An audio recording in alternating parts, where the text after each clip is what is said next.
शेतकरी बंधूंनो नमस्कार। आज आपण तूर पीक व्यवस्थापन याविषयी चर्चा करणार आहोत। तर आजची परिस्थिती जर पाहिली तर मोठ्या प्रमाणामध्ये अतिवृष्टी झालेली आहे आणि या अतिवृष्टीमध्ये मोठ्या प्रमाणात तूर पीक जर पाहिलं तर काही ठिकाणी मरताना आपल्याला दिसतं आहे तुरीची झाडं। त्याला वेगवेगळी कारणं आहे, तर ती कारणं सुद्धा आपण जाणून घेऊया। तर मोठ्या प्रमाणामध्ये तूर हे पीक जर पाहिलं तर अति संवेदनशील पीक आहे।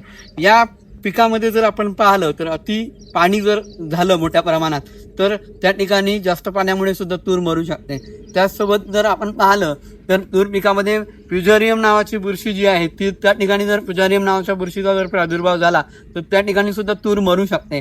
त्याचसोबत तिसरं एक महत्त्वाचं कारण आहे, जर तूर पिकामध्ये फायटोप्थोरा नावाची बुरशी म्हणजे ज्याने खोडावर आपण जर खोड जर पाहिलं तर खोडाच्या भागावर हा असा काळसर पट्टा तयार होतो आणि अशा काळसर पट्ट्यामध्ये जर मोठ्या प्रमाणामध्ये काळसर जर डाग जर तयार झाले असतील तर फायटोप्थोरा नावाच्या बुरशीचा प्रादुर्भाव झाला असं आपण समजून घेऊ। त्या ठिकाणी सुद्धा मर होऊ शकते। तर या ठिकाणी आपल्याला 3-4 प्रकारची जी कारणं आहे ती कारणं समजून घ्यायची आहे आणि त्या दृष्टिकोनातून आपल्याला व्यवस्थापन करायचं आहे। आता सद्यस्थितीमध्ये वाफसा आल्यानंतर 2-4 दिवसामध्ये जर वाफसा आला तर अशा वाफसा आल्यानंतर त्या स्थितीमध्ये पाण्याचा निचरा केल्यानंतर तुम्हाला तूर पिकामध्ये सर्वप्रथम जर कोणती गोष्ट करायची असेल तर तूर पिकाला ड्रेंचिंग करणं अतिशय महत्त्वाचे आहे। त्या तूर पिकाला ड्रेंचिंग करताना जैविक बुरशीनाशकाची सुद्धा तुम्ही ड्रेंचिंग करू शकता, रासायनिक बुरशीनाशकाची सुद्धा ड्रेंचिंग करू शकता। जैविक बुरशीनाशकाची ड्रेंचिंग करत असताना तुम्हाला ट्रायकोडर्मा एकरी 2 किलो सोबत सुडोमोनास एकरी 1 किलो हे आपल्याला या ठिकाणी टाकायचं आहे आणि त्या ठिकाणी तुम्हाला पंपाद्वारे नोझल काढून या ठिकाणी तुम्ही खाली ड्रेंचिंग करू शकता।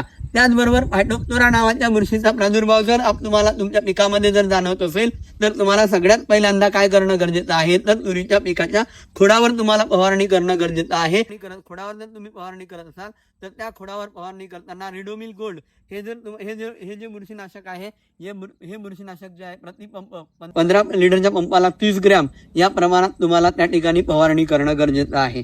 अतिशय महत्त्वाची ही फवारणी या ठिकाणी ठरू शकते मित्र हो। आज आपण पाहतो आहे तूर हे पीक जे आहे अतिशय उत्पन्न देणारं पीक आपण त्याला म्हणू शकतो आणि या कालावधीमध्ये अतिशय महत्त्वाची त्याची काळजी घेणं अत्यंत महत्त्वाचं आहे। त्याचसोबत हे जे मर रोग व्यवस्थापन आहे यासाठी अतिशय महत्त्वाचं आहे। ही गोष्ट सर्वात प्रथम शेतकऱ्यांनी करावी। त्यानंतर तुम्हाला जैविक जी बुरशीनाशकाची प्रक्रिया असेल ती तुम्ही ड्रेंचिंग करू शकता। त्याचबरोबर तुम्हाला रासायनिक ड्रेंचिंग जर करायचं असेल तर त्यामध्ये ब्ल्यू कॉपर म्हणजेच कॉपर ऑक्झिक्लोराइड हे टाकून तुम्ही त्या ठिकाणी ड्रेंचिंग करू शकता। प्रति पंपाला 60 ते 70 ग्रॅम तुम्ही ते टाका। त्यासोबत 1261 नावाचं जे खत विद्राव्य खत येतं ते खत सुद्धा तुम्ही त्याच्यामध्ये टाकू शकता। एखादं कीटकनाशक सुद्धा तुम्ही त्याच्यामध्ये टाकू शकता ज्यामध्ये क्लोरोपॅरिफॉस 50% EC आहे, याचा सुद्धा तुम्ही वापर करू शकता ड्रेंचिंगमध्ये। त्याचसोबत अतिशय महत्त्वाचं व्यवस्थापन आहे। अनेक शेतकऱ्यांचे फोन येत आहे की सर या ठिकाणी आपल्याला खत व्यवस्थापन आता या ठिकाणी करता येईल का?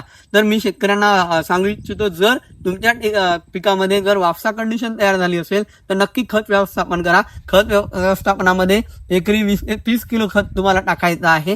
त्यामध्ये तुम्हाला 10-26-26 असेल, त्याच्यानंतर 12-32-16 असेल, 14-35-14 असेल यासारखी खतं तुम्हाला टाकायची आहे। पण त्या खतासोबत तुम्हाला सगळ्यात महत्त्वाचं जर खत टाकायचं असेल तर ते म्हणजे सल्फरयुक्त खताचा तुम्हाला त्या ठिकाणी वापर करायचा आहे। एकरी 10 किलो सल्फर त्याच्यामध्ये तुम्हाला टाकणं गरजेचं आहे। या खताचा वापर तुम्ही नक्की सोबत करा, सल्फर नक्की तुम्ही सोबत टाका। दुसरी महत्त्वाची गोष्ट, अनेक शेतकऱ्यांचे फोन येत आहे की साहेब पीक 80 ते 90 दिवसाचा होत चालला आहे तर शेतकरी म्हणत आहे की तूर खुडणी करायची की नाही? तर मी म्हणतो नक्की तुम्ही तूर खुडणी करू शकता। तूर खुडणी या अवस्थेमध्ये सुद्धा करणार, फक्त एक काळजी घ्यायची आहे, तुरीचे जे वरचे शेंडे आहेत ते तुम्हाला कापून काढून घेणं गरजेचं आहे। हे जे वर शेंडे वाढत चालले आपण बघू शकता या ठिकाणी, कारण सूर्यप्रकाशाच्या दिशेनं जे आहे पीक आपल्याला शेंडे वाढताना दिसतात। तर मोठ्या प्रमाणामध्ये हे वाढत चाललेले शेंडे आहे, वरच्या भागातले शेंडे जे आहे ते वरच्या भागाचे शेंडे कापून घेणं गरजेचं आहे। जर वरच्या भागाचे शेंडे जर कापून घेतले तर हा पसारा वाढणारा जो आहे हा मोठ्या प्रमाणामध्ये वाढेल आणि सूर्यप्रकाश झाडाला मोठ्या प्रमाणामध्ये मिळेल। झाडाने जर सूर्यप्रकाश मोठ्या प्रमाणामध्ये घेतला तर फोटोसिंथेसिस नावाची क्रिया अतिशय चांगल्या पद्धतीने होईल आणि मोठ्या प्रमाणामध्ये तुरीच्या उत्पादनामध्ये वाढ होईल। नक्कीच शेतकरी मित्रांनो ह्या गोष्टी तुम्ही करू शकता। जर तुम्हाला तुरीची खुडणी शक्य नसेल तर तुम्हाला या ठिकाणी मी पुढच्या व्हिडिओमध्ये नक्कीच तुम्हाला कशा पद्धतीने नियंत्रण करायचं आहे हे सांगणार आहे। नक्कीच जर तुम्हाला या अशासारखे नवनवीन व्हिडिओ जर तुम्हाला माहिती पाहिजे असेल, तूर पिकाचं व्यवस्थापन पाहिजे असेल, तर नक्कीच तुम्ही मातीचा राजा या चॅनलला आवडलं असेल तर लाईक करा आणि पुढचे नवनवीन व्हिडिओ पाहण्यासाठी पुन्हा एकदा सांगतो आहे, चॅनलला सबस्क्राईब करा. धन्यवाद.